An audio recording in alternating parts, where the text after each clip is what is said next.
انا ممكن ازعل مثلا على محمد عادل، ذو اخلاق وتدين، ومتأكد انه بريء. ازعل على نورهان خليل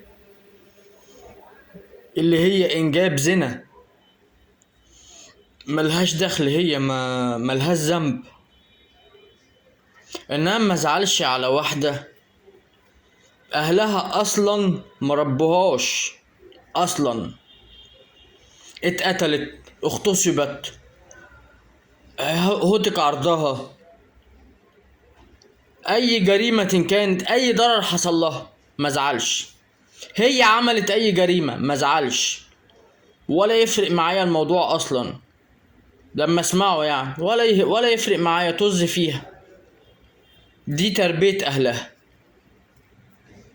لان المتربي على الخلق يستحيل يرتكب جريمة، يستحيل، تأكدوا من ذلك.